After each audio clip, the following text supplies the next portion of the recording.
There he is, Mr. Ed Milet. How you doing, man? I'm good, brother. How are you? Look at that view, man. Can you see it? Yeah, it comes in and out of focus, but I can see it. It looks great. It's not bad. Gorgeous. Yeah, it's a beautiful day. It's a little cold, so I'm a little bit buttoned up, but it's all good. I'm in Toronto, Canada, man, so cold is a whole new level. That's relative. Yeah. Totally different. I love Toronto. That's one of my favorite cities on earth. That's like one of the most beautiful, modern, great cities in the world. So, by the way, I want to tell you one thing. Your content is so good. That's why how I found you is your content. I obviously did some stuff on me, but you produce some of the best stuff out there. I appreciate that, man. Yeah, I've been diving into your world, and the Stephanie McMahon interview that you did, was fire. Thank you. Yeah, I love that one. Yeah, thank you. She's an amazing woman. And the one you did with David Meltzer, sitting, basically looks like the same view, like you're sitting on the beach there. Yeah, was awesome. We sat right down there. That's where we were sitting, looking out at this. I don't know if you can see it or not, but that's where we sat. So David and I. So for my audience who may not be as familiar with what you're up to, Ed Milet, Mr. Max Out, had a huge success as an entrepreneur and now is on a mission to inspire and motivate people to live their best lives. We did a top 10 on him that was fire, and looking forward to featuring more of your stuff. But thank you. I'm curious why this? Like you've had so much success. You had your financial success. I know you're back in what you came from, and you've turned it around, and such an amazing story. Why now spend I think what you call it the second chapter of your life, spending now giving back and helping people? Like, what motivated that? That's a great question. The conversation started with Tony Robbins. So Tony's a friend of mine, and kind of knew I've been speaking on stage and stuff for a long time, and just said, hey, listen, this space needs some people that have real content. And I don't mean that negatively to anybody who else is in the space, but there are, a lot of guys repeat themselves over and over and over. And I don't know, man. Here's the truth, because I ask myself this all the time. I'm doing 7 podcasts today. I'm recording 3 shows of my own tomorrow. And there was a point in time in my life where a day like today, I'd probably just be sitting on this beach. And now those, that's sort of gone by the wayside. I think the answer is this. I really do love people. I love helping people. And I didn't get to where I am alone. I'm not that bright of a guy. I'm not dumb, but I'm not high IQ. I'm not incredibly gifted or talented. I really had a series of mentors enter my life, most of which all at the right time, that helped me get to next levels and stretch my vision and think bigger and course correct me. And so I just feel like I spent the first half of my life kind of building my dream and kind of my resume, and I want to spend the second half of my life, spend it helping other people build their dream and their resume. And so I love it. I mean, it's not work to me.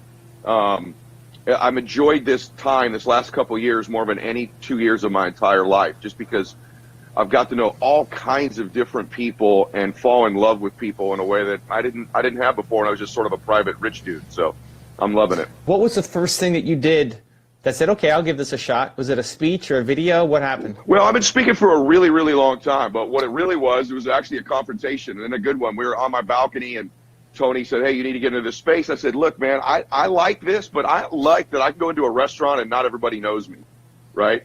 I'm going to cuss right now, so I give everybody permission, but I just want to say this. He said to me, he goes, that's why you're a loser.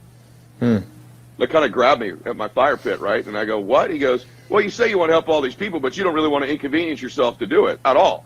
So you don't really want to help everybody. And I'm like, you know what?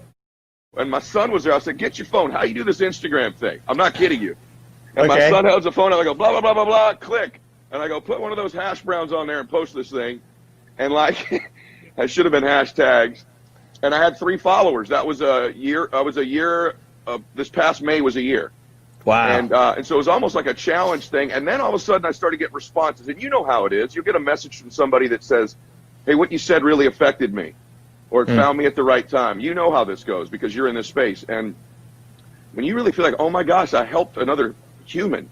Because I'll just tell you, everyone has multiple needs. Tony teaches this, I teach this. There's 6 human needs. And when you're young, one of the dominant needs you should have is to be significant, is to be recognized, is to win, is to want to be somebody. And I'll never lose that. All achievers have that I want to win thing. But there does become a point in your life where that doesn't fulfill you anymore. And you can shift the contribution. And contribution is a need that will never be completely fulfilled. You'll never get overwhelmed with it. You'll never have enough contribution.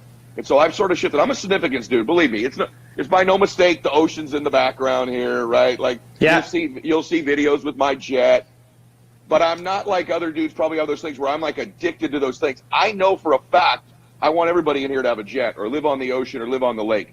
I want you to have that because it's wonderful. Don't let anybody tell you it's not. But I also know for a fact it'll make you happy, but it will not fulfill you. It'll be temporary happiness. There's a big difference between temporary happiness and long-term fulfillment. Long-term fulfillment is contribution. And so like this is the stage of my life I've been the most fulfilled. So very quickly I got addicted to the feeling of helping people, and it hasn't ended yet. So that was sort of the genesis of it, was a challenge by Tony and then me following love with what hopefully I can do sometimes for other people. So this is actually something that I think about too, because I just came back from Tony's thing in New Jersey, like last weekend. You're at the UPW. Okay, cool. Yeah. What did you think of it? I'm just curious. Good event, huh? Yeah, I mean, I've been before when it was in LA, but this time Tony brought me as a special guest, and like sitting in the front row is a totally different experience. How do you know the thing that you're doing is actually contribution and you're not tricking yourself, that it's still not significance? Wow, he and I just talked about this. That's so profound, brother. Like, I was talking to Rob Dyrdek about this, who's been one of the guests on my show on Ridiculousness, and he hosts Ridiculous. He's also a very successful entrepreneur. And this is amazing you asked this because I'm wondering this very thing myself still. And so when I met Rob, I said, dude, you're a contribution guy. The way he talked to my camera crew, how much he loves to help. I go, your contribution and then significance, right? And then we went to a Rams game a few weeks ago. He goes, hey, bro, I've been thinking, I just want you to know I'm significance contribution. I'm still a significance guy. And so right after that, I went to Abu Dhabi. I was with Tony over there for about 8 days. And I said that to him too. And I still think probably I'm a significance person, but now, and this is an important distinction, I get my significance from contributing. I used to get my significance from stuff, winning, achievement, money, what people thought about me, the jet. And by the way, I still get some of it that way. But now the way I feel the most significant is by contributing to others. And so I probably am a significance person, contribution. And it's funny. Rob and I are at the Rams game, and he goes, let's list guys we know. And he goes, Tom Brady, significance contribution. Sly Stallone, significance contribution. Tony Robbins, significance contribution, right? We started listing mega achievers, and we both kind of came to the conclusion that probably the best combination for the most fulfilled people is their significance contribution people. And so I probably, best question, honest to God, that's the best question anybody's asked me because I'm struggling with how I want to frame that and reference it about myself right now. And I think you're right. It's probably significance and then contribution. So Tony has you go through what your two things are. And I had growth as my second. So I had significance and contribution as a joint one. And I think last year was probably like 60% significance and 40% contribution. And I feel like this year I flipped it. So I'm 60% contribution, 40% significance. Yeah. But I don't know that I can ever get to zero. Like maybe it's 90-10 is like an ideal state. 90% contribution, but there's still that 10% significance. And can I say something on that? Because, I didn't know we would talk about something probably this profound, but I've gone through all kinds of that with myself. Like, is it that unhealthy to want significance? Right. And I even went all the way. I mean, this is extreme, and I'm not telling you I've thought this all the way through, so don't anybody hold me to this. But I went all the way through who most people would say is the ultimate contributor in Jesus. Did Jesus seem to lack all significance? I mean, he did say, I am the Messiah. I am the truth, right? I mean, I think to say that even the greatest contributors didn't have any significance element. I'm not talking about humility. Humility is different. You can be a big significance person and still be humble, right? I think all great leaders have some significance in there. I just do. I don't think it's something to avoid. And I'm no longer trying to act like I'm elevated beyond being somebody who's into significance. And let me say this. If in any way Tony's trying to say he's not after significance, he's not being honest. He loves being significant. He really loves me. So, and I love that like a brother. I love him. But I think even Tony, being honest, would say he's big-time significance person. He can't get through it. But I'll just leave it there. He likes significance in a good way. And by the way, his desire to gain significance has changed millions of other people's lives, and I'd like to think that that's what I'm doing as well. So, Got it. Cool. Well, I appreciate your perspective on it, man. It's been something I've been thinking about. You've got your podcast, you've got your YouTube, you've got your Instagram. It's been blowing up. Yeah. I've been doing my channel. It's 10 years. November, I had my channel, so it's been a decade of this. Congratulations. Thanks, man. And like you seem to come out of nowhere. It's like it was nothing, and then hey, Ed Milet, you got to follow Ed Milet. Yeah. Ed Milet. Yeah. So you kind of burst onto the scene, and I love it. Like, what's the next thing that you're focused on? Is it like I want to keep just doing more of what I'm doing? Is it still just a podcast, Instagram, YouTube? Where do you see yourself going? No, I have a program now called the Arete Syndicate that I've partnered with Andy Frisella on. It's one of them is called the Syndicate. It's a live mentoring program, pretty expensive, where people talk with us every week, and we meet once a quarter.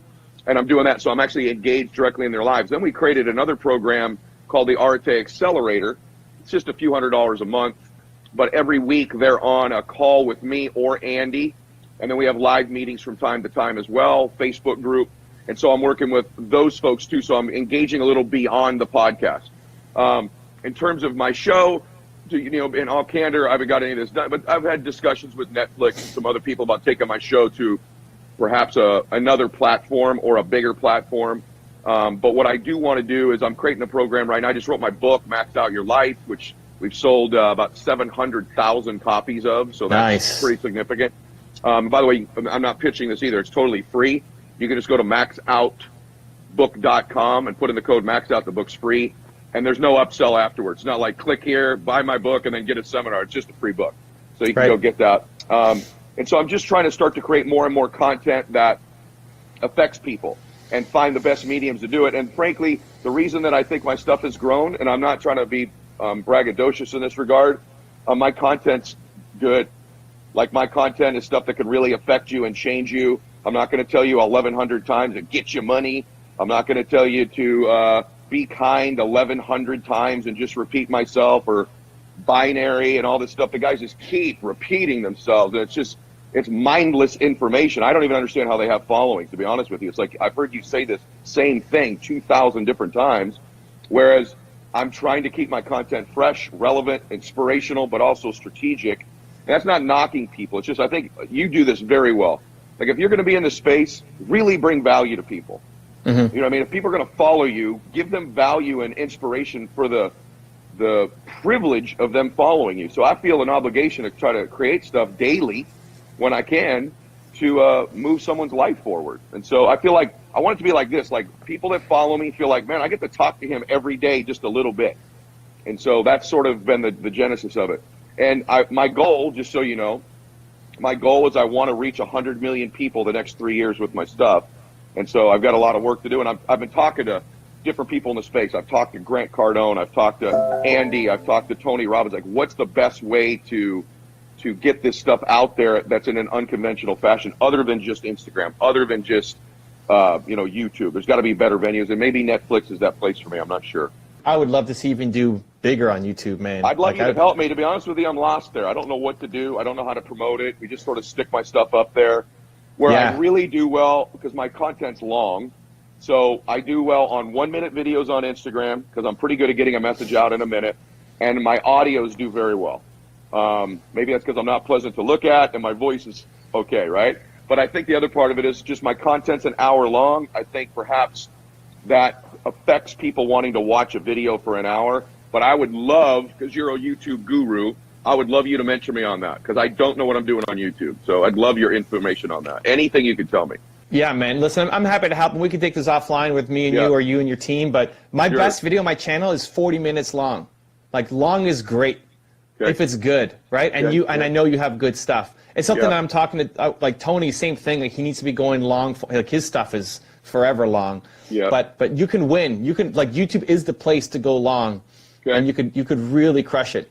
Let's talk about that. But this is good for other people, because a lot of people that are listening to this great content want to know how to get out there too. And so I'm going to pick your brain about that. That's a big clue for everyone watching this. I learn from everybody.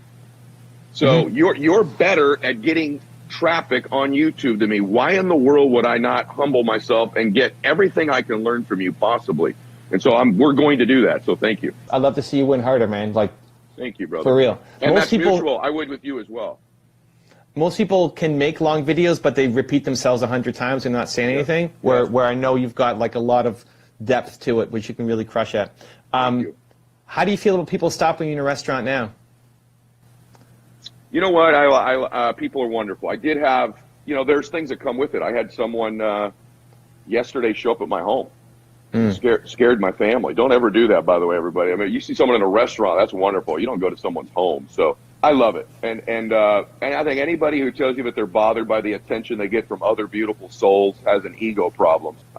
Honestly, man, it's a wonderful thing. For me, sometimes like, wow, I can't believe people listen to me. And so I'm grateful for any positive. I'm actually grateful for any interaction. Even if I've had people give me feedback that, I interviewed Rachel Hollis, whom great.